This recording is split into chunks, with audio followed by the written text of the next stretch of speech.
আমার ভাইরা বলতেছিলাম, হযরত আইয়ুব বলেন আল্লাহ রাব্বুল আলামিন আমাকে একটা সুখ স্বাচ্ছন্দ্যের মধ্যে দিয়ে রহমতের বৃষ্টি প্রেরণ করে দিলেন।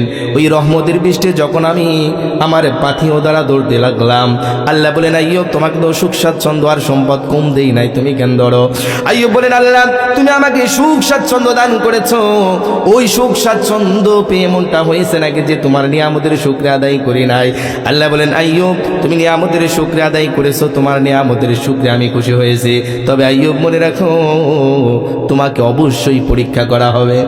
হযরত আইয়ুবের সামনে এমন একটা সময় আসলো 18 বছর মতন্তরে 32 বছর পর্যন্ত আল্লাহ রাব্বুল আলামিন এমন একটা অসুখের মধ্যে তাকে নিপতিত করে দিলেন। পুরো পা থেকে নিয়ে মাথা পর্যন্ত পুরো শরীরের মধ্যে ফুসকা পড়ে গিয়েছে। সুবহানাল্লাহ।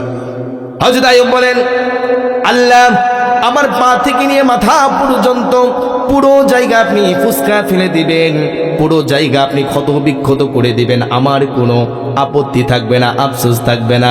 তবে রব্বুল আলামিন আপনার কাছে আমি একটা আরজি এবং নিবেদন করব, ও আল্লাহ আপনি আমার জবান মোবারকটা ভালো রাখবেন, যাতে করে আমার এই জবান মোবারক দ্বারা তোমার নাম উচ্চারণ করতে পারি।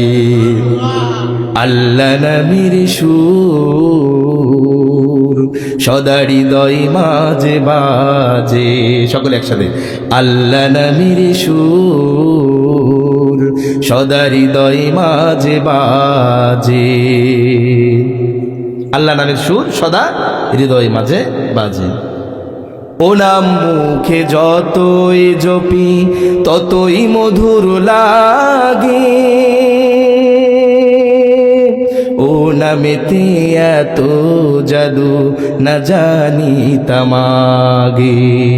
রহমত আসে বরকত আসে, রহমত আসে বরকত আসে, জপলে সদা তারে আল্লাহ নামের সুর সদা হৃদয় মাঝে বাজে। বলেন আল্লাহু আকবার।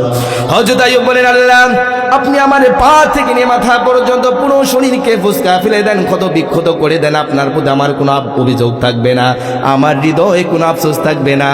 ও রব্বুল আলামিন তবে আপনার কাছে অভিযোগ করব, নিবেদন করব, আমার জবান মুবারক যেন ভালো থাকে, এই জবান মুবারক দ্বারা যেন তোমার নাম উচ্চারণ করতে পারি। আমার ভাইয়েরা কিতাবের মধ্যে এসেছে 18 বছর মতান্তরে 32 বছর পর্যন্ত এতটাই অসুস্থ ছিল, অসুস্থর কারণে তার রাজত্ব চলে গিয়েছে। 4টা স্ত্রী ছিল, 3টা স্ত্রী তার থেকে সরে গিয়েছে, শুধুমাত্র একটা স্ত্রী তার সাথে থেকেছেন, তার নাম হলো রহিমা। তার নাম কি? আমার ভাইয়া কিতাবের মধ্যে এসেছে 18 বছর মতান্তরে 32 বছর পর আল্লাহ রাব্বুল আলামিন তাকে যখন শিফা দান করলেন, সুস্থতায় ফিরে আসলো। আইয়ুব বলেন আল্লাহ আপনি 65 বছর জিন্দেগি পর্যন্ত আপনি আমাকে সুখ স্বাচ্ছন্দ্য সম্পদ আর রাজত্ব দিয়েছিলেন, আবার বুঝলাম না 18 বছর মতান্তরে 32 বছর পর্যন্ত তুমি আমাকে অসুখ দিলা, তোমার কি লাভ হলো? তোমার কি লাভ হলো? আল্লাহ বলেন আইয়ুব তোমাকে 65 বছর জিন্দেগি পর্যন্ত সুখ স্বাচ্ছন্দ্য আর সম্পদশালী রাজত্ব দিয়েছিলাম, ওই রাজত্ব পাইয়া সুখ স্বাচ্ছন্দ্য আর সম্পদশালী হইয়া তুমি আমার নিয়ামতের শুকরিয়া আদায় করেছো। যতটুকু আমি খুশি হয়েছিলাম বিপদ আপদ বালা মুসিবতে পড়ার পর ওই 18 বছর মতান্তরে 32 বছর পর্যন্ত অসুখের মধ্যে থেকে তুমি নিয়ামতের শুকরিয়া আদায় করেছো, আমি আল্লাহ সুস্থ থাকার তুলনায় বেশি খুশি হয়েছি। সুতরাং আমার ভাইরা এই পৃথিবীতে যতদিন বেঁচে থাকবেন অনেক সময় বিপদ আপদ বালা মুসিবত দুঃখ দুর্দশা আপনার সামনে চলে আসবে, কখনো ভয় পাওয়া যাবে না, কখনো ব্যর্থ হওয়া যাবে না, পরাস্ত হওয়া যাবে না। অবশ্যই আইয়ুব আলাইহিস সালাতু ওয়াস সালামের মতো ধৈর্য ধারণ করতে হবে। ওয়াজাদনা শাকারনা লাম নাজিদ বিসসাবরনা। ও রব্বুল আলামিন আপনি আমাদেরকে যখন নিয়ামত দেওয়া নিয়ামতের শুকরিয়া আদায় করব, আপনি যখন বিপদ আপদের মধ্যে রাখবেন আমরা ধৈর্য ধারণ করব। কথা বলেন ঠিক কিনা? এই জন্য বিপদ আপদে ঘাবড়ানো যাবে না।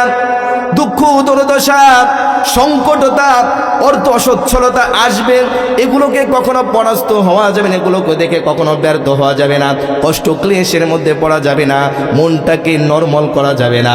অবশ্যই আপনাকে তাওয়াক্কুল করতে হবে, ভরসা করতে হবে কার উপর? কার উপর? আল্লাহর উপর। যদি আপনি ভরসা করেন আপনার কোনো ভয় থাকবে? তাহলে আমার ভাইয়েরা নিয়ামতের শুকরিয়া আদায় করতে হবে। যদি নিয়ামত না আসে, বিপদ আপদ বালা মুসিবত যদি আসে, সেই ক্ষেত্রে আমাদেরকে কি করতে হবে? ধৈর্য ধারণ করতে হবে। সম্মানিত হাজরিন,